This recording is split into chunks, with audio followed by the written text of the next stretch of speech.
안녕하세요, 여러분들. 2020 오늘 11월 21일입니다. 수능이 얼마 남지 않았죠, 여러분들. 아, 올해와 같은 이런 코로나 상황에서 여러분들 시험 준비하느라 정말 고생 많이 했고, 마지막까지 꼼꼼하게 정리를 하는데 선생님이 조금 도움이 됐으면 좋겠어요. 이런 영상을 조금 빨리 아, 올리면 더 좋았을 텐데라는 그런 좀 생각도 많이 들어요. 그러면 더 많은 친구들이 도움을 받을 수 있었을 텐데, 이게 얼마 남지 않아가지고 이거 과연 이게 영상을 찍어가지고 올릴 수 있을까? 이런 선생님이 되게 고민을 많이 했거든. 그래서 선생님 지금 준비하고 있는 거나 아니면 선생님 직업적으로 일을 해야 되는 거나 그런 것들을 어느 정도 다 마무리하고 지금 여유가 지금 이제서야 조금 생겨가지고 지금 급박하게 영상을 만들어서 계속 올리고 있습니다. 여러분들한테 조금 도움이 됐으면 좋겠어요. 자, 화이팅! 자, 지난 구평에서 예술과 윤리단원 6번이었는데 이거 여러분들 많이 어려워했죠? 그죠? 플라톤도 어려운데 더 어려운 인간이 나왔잖아, 그지? 플라톤이랑 칸트랑 같이 나와서 이제 3점을 만들어버리는 이런 문제가 나왔는데, 그래서 값과 관련돼가지고, 그러니까 칸트와 관련돼가지고는 그 지난 영상에서 선생님 찍었고, 오늘은 그거보다는 덜 어렵지만, 이게 윤사적인 그런 요소가, 윤사적인 내용을 조금만 이해를 한다면 여러분들이 쉽게 다가설 수 있는 분이 또 플라톤의 예술가입니다. 그래서 칸트보다는 일단은 플라톤은 쉽다. 여러분들. 그래서 오늘 플라톤이랑 칸트의 예술관 한번 정리해 보도록 할게요. 플라톤과 칸트의 예술관 들어가기 전에 여러분들 이 질문에 대해서 여러분들이 답을 할 수 있다면 둘의 입장을 명확하게 구분할 수 있다라고 봅니다. 자, 질문을 할게요. 우리는 왜 아름답다고 판단을 할까? 이겁니다. 아름다움을 판단할 수 있는 그 근거는 어디에 있나? 우리가 어떤 대상을 보고 아름답다고 얘기를 한다면 왜 우리는 아름답다라고 얘기할 수 있는 거지? 이거에 대한 플라톤과 칸트의 입장이 명확하게 갈립니다. 질문할게요. 자, 아름다움을 판단하는 근거는 어디 있을까? 1번. 아름다움이 객관적으로 실제라는 것도 굉장히 철학적인 용어거든요, 여러분들. 자, 실제라는 게 뭐냐면 정말 진짜로 어딘가에 그런 존재가 있다라는 겁니다. 실제로 존재한다라는 거예요. 어떤 존재가. 그래서 이런 것들을 과거에 그런 근대 윤리사상가들은 뭐 실체라고도 표현을 했는데 뭐 예를 들어서 이런 거지. 신은 객관적으로 실제하는가? 요런 입장에서 종교를 가진 사람들은 어딘가에 하늘나라에 뭐 하나님이 계신다, 존재하신다라고 보는 거죠. 그러면 그런 종교를 믿고 있는 사람들은 신이 객관적으로 실제한다라고 보는 거지. 그죠? 그 다음에 2번, 우리 뇌 속의 사고구조가 아름답다고 판단하기 때문이다.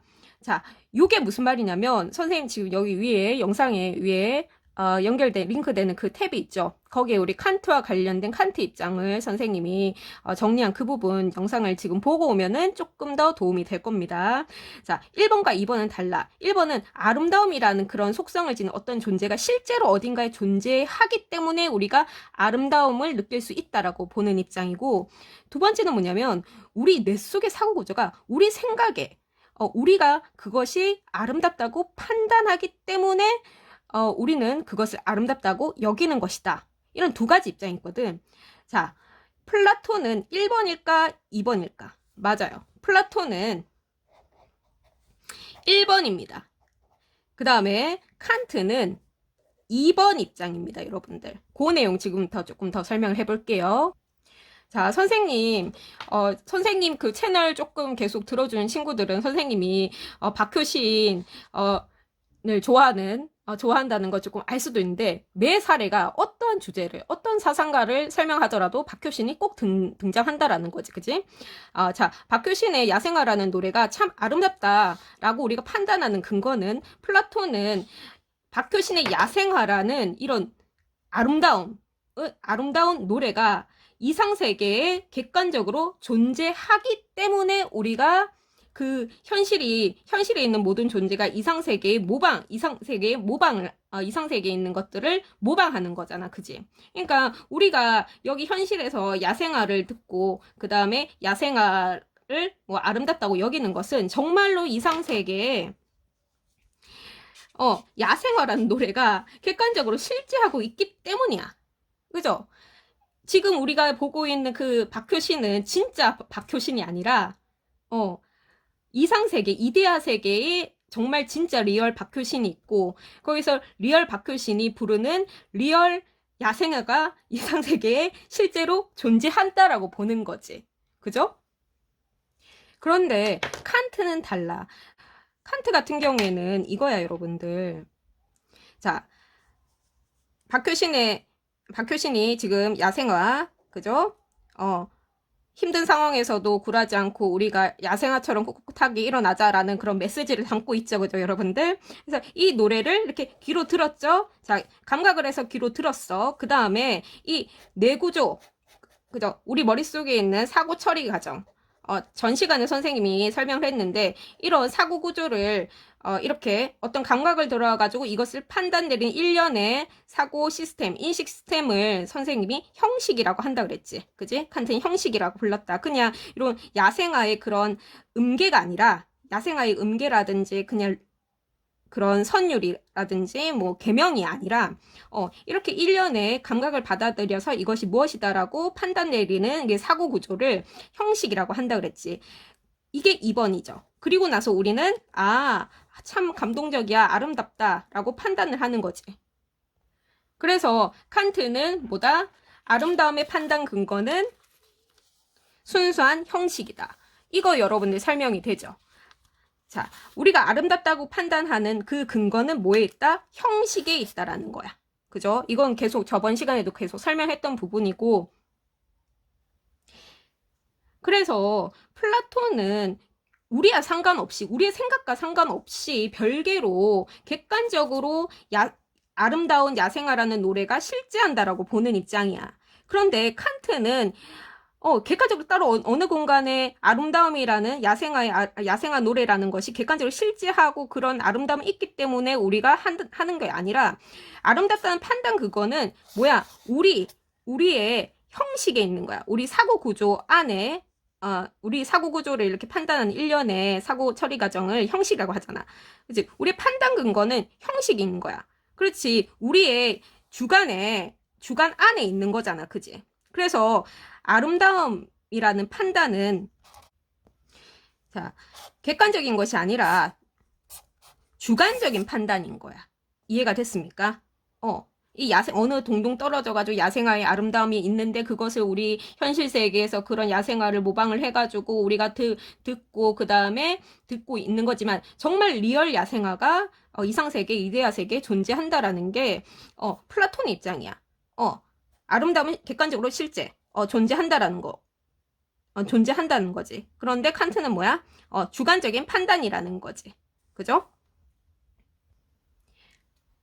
자, 그래서 아름다움은 객관적으로 실제한다. 이게 플라톤 입장이고, 그 다음에 아름다움은 주관적인 판단이다 라고 보는 것이 칸트의 입장이죠. 그런데 여러분들 잘 보세요. 자, 객관적이라는 것과 그 다음에 그래서 아름다움은 보편적이다 라고 얘기하는 거는 여러분들이 이해가 되기 쉽지, 그지? 보편적이다라는 것은 누구나 그렇게 판단한다라는 거잖아, 그지? 동일하게. 그래서 플라톤의 예술가는 아름다움이라는 것은 객관적으로 실제하고 그 다음에 사람들에게 다 동일한 그런 판단을 하게 한다.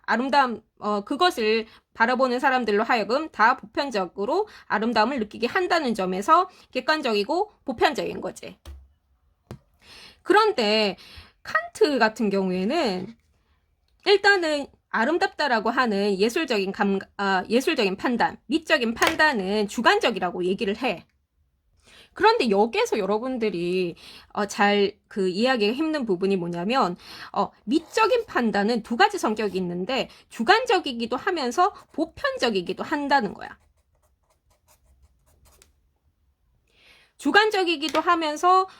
주관적인 판단인데 그 야생화라는 노래를 듣는 사람들은 모두가 감동을 느낀다라는 거지. 그런 점에서 보편적이라는 건데 이게 어떻게 가능한 말인가? 그것을 주장하기 위해서 어떤 근거를 드냐면 인간들에게 모두 다 공통된 감정이 있다. 공통감이라는 것이 있다. 그렇기 때문에 같은 대상의 노래를 듣거나 야생의 노래를 듣거나 꽃을 보거나 할 때 사람들이 다 유사한 감정을 보편적으로 느낄 수 있다라고 보는 거지. 무엇이 있기 때문에? 그렇지. 인간들에겐 다 공통감이라는 것이 있기 때문에. 그래서 정리를 하자면 둘의 공통점은 이거예요, 여러분들. 플라톤이나 칸트나 아름다움이 미가 도덕성 함량에 기여할 수 있다. 도덕성 촉진에 기여할 수 있다라고 보는 점은 공통점이야. 근데 플라톤은 뭐야? 그지? 예술은 반드시 도덕성 함량을 위한 수단으로 예술 활동을 해야 된다. 이렇게 얘기를 하는 거거든.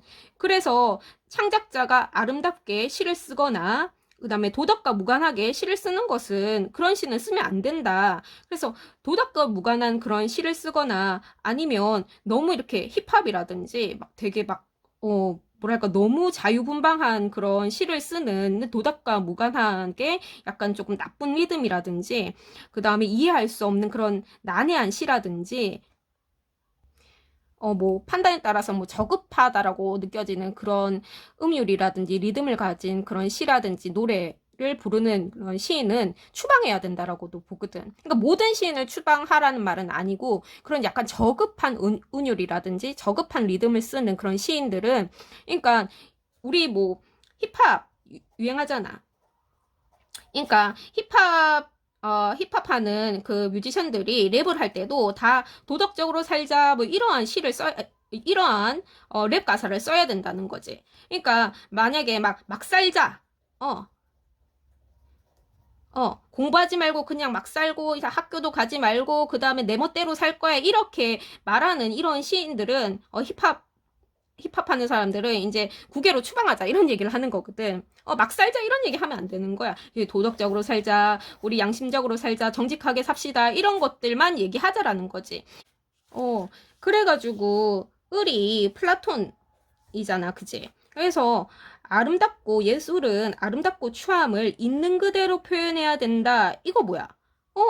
추함은 있는 그대로 표현하면 안 돼. 왜냐면 예술 작품은 다 우리의 감성, 인성에 다 도덕성에 영향을 주기 때문에 아름답고, 그 다음에 질서 있고, 그 다음에 도덕적인 그런 의미를 가진 그런 내용만 담아야 된다라는 거지. 그죠? 그 다음에 있는 그대로 표현하면 안 돼. 이게 예술의 자율성을 인정하지 않는다라는 게 뭐냐면, 이게 도덕적으로 의미가 있는지 없는지를 이게 검열을 해야 된다라고 보는 거거든. 그래서 국가에 의한 예술 작품의 검열을 또 얘기를 하셨잖아요. 그죠? 그 다음에 미적 가치는 무질서한 리듬과 운율 안에서는 존재할 수 없다. 이것도 맞아. 그러니까 어떤 리듬을 써야 되냐면 어떤 리듬? 도덕적인 리듬. 바른 리듬. 질서 있는 리듬. 이런 리듬만 써야 된다라고 보는 거지. 왜? 이게 다 도덕성에 영향을 주기 때문이야.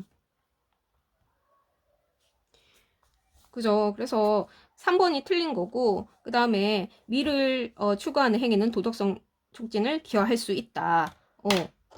이거는 맞는 말이죠.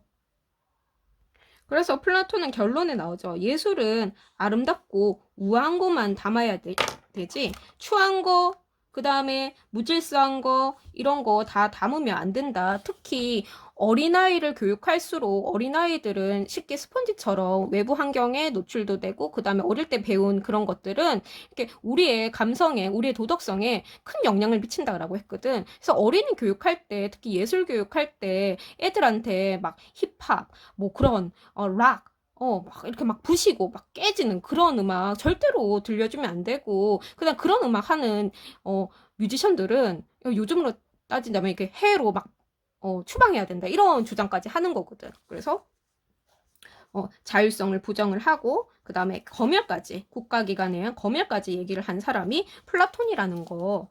자, 그러면 마무리할게요. 플라톤과 칸트는 아름다움이라는 것은 보편적이다 라는 점에서는 공통점이지만 플라톤은 객관적으로 아름다움이 실제한다라고 보는 거고, 칸트는 아름답다라는 것은 각각 개인들의 주관적인 판단이라는 점에서 주관적이다 라는 얘기를 했었죠. 그 다음에 플라톤 같은 경우에는 예술이라는 것은 뭐야? 수단일 뿐이다 라고 얘기를 하는 거죠. 도덕성 함양을 위한 수단이다. 그래서 도덕적 우위를 강조를 했죠. 그 다음에 예술가의 그런 자율성, 이건 어때? 반대하죠. 그죠? 있는 그대로 표현하면 안 되죠. 그죠? 그 다음에 칸트는 예술과 도덕은 별개의 영역으로 봤습니다. 이게 무슨 말이냐면 칸트 입장에서 미적 판단과 도덕적 판단은 공통점도 있지만 차이점도 있고 그 다음에 둘은 별개의 영역이라고 보는 거야, 여러분들. 아름다움이라는 것은 미적 판단은 아름다움을 판단하잖아. 그죠? 아름다움은 어떻게? 누가? 그치? 주관적으로 판단을 하는 거지. 그죠? 그 다음에 칸트 같은 경우에는 도덕적인 판단은 객관적인 판단이라고 얘기를 합니다. 그 다음에 도덕법칙이라는 것이 객관적으로 실제한다라고 보잖아. 그지? 칸트는. 그런데 무엇을 통해서 알 수 있는 거야? 그렇지. 이성을 통해서 알 수 있는 거죠. 실천 이성을 통해 가지고 파악할 수 있는 거죠. 그런데 미적인 판단은 뭐죠? 주관적인 감정에 의한 판단이라는 점에서 이게 둘은 별개의 영역이라는 거야. 그죠? 그래서 반드시 칸트는 아름다운 예술 작품 중에서도 도덕과 무관한 도덕적인 내용을 담고 있지 않는 그런 예술도 충분히 가능하다. 이런 얘기를 하거든. 그래서 칸트는 예술과 도덕은 별개의 영역이라는 점은 뭐야? 예술의 자율성을 인정하는 입장이라고 보는 거죠. 조금 어려웠던 내용이었고, 그 다음에 구평선지 조금 더 같이 읽어보자면, 칸트죠. 예술 작품에서 아름다움의 판단 근거는 형식이다. 자, 순수한 형식이다. 자, 순수하다라는 것은 선천적이다 혹은 선험적이다. 경험과 섞이지 않는 무관하다. 경험과 무관한 그러한 것을 우리가 순수한 형식이다. 칸트 용어입니다. 그래서 박효신 노래를 들었죠. 그 다음에 일련의 사고 처리를 통해서 그다음 아름답다라고 판단을 했죠. 그러면 아름답다는 판단의 근거는 어디에 있습니까? 그죠? 형식에 있는 거지. 야생화라는 그런 아름다움이 실제로 우리의 우리의 사고 과정과 별개로 존재하는 것이 아니다. 대상은 별개로 이런 아름다운 박효신의 그런 노래가 있어서가 아니라 우리가 그것을 아름답다고 판단하기 때문에, 왜 아름답다고 판단하는 근거는 뭔데? 우리 마음속에 있는, 우리 뇌 속에 있는 형식에 근거하기 때문이야. 자, 형식은 건 뭐다? 그렇지. 일련의 감각을 통해서 받아들이는 이런 경험을 처리하는 일련의 사고 처리 시스템을 형식이라고 하는 거죠. 그래서 판단의 근거는 형식이다라고 얘기를 하는 거죠. 그 다음에 미적인 것에 대한 판단은 이해관심 없이 내려진다. 이런 일체 이해관심 없이 내려지는 것을 뭐라고 하냐면 무관심성이라고 얘기합니다. 무관심성. 무관심성도 지난 시간에서 선생님이 얘기를 했었는데 이해타산적인 판단이 아니다라고 얘기를 하는 겁니다. 이해관심에 의한 판단이 아니다. 이해타산적인 판단이 아니다라고 보는 거죠. 이게 무슨 말이냐면 이게 만약에 아름답죠? 예쁘죠? 그러면 이거를 예뻐야지 내가 돈이 되고, 예쁘다고 판단을 해야지 내가 조금 더 공부를 잘하고, 이걸 예쁘다고 판단을 해야지 뭔가 유용하기 때문에 이걸 예쁘다고 판단하는 거야. 이제 이거 딱 보니까 예쁘다 이렇게 하는 거잖아, 그지? 돈을 벌기에 예쁘다라고 판단하는 것이 아니죠. 뭔가 공부를 잘하기 위해서 이걸 예쁘다라고 판단하는 거 아니죠. 그죠? 이런 이해관심, 나의 다른 이기적인 욕구 때문에 이것을 예쁘다고 판단하는 게 아니라 이걸 딱 보면 예쁘다라고 판단을 하는 거죠. 그죠? 그렇기 때문에 미적인 판단은 무관심적이다, 무관심성을 띈다, 일체 이해관심 없이 내려진다라고 얘기할 수가 있는 거죠. 자, 이상 여기서 마치도록 할게요.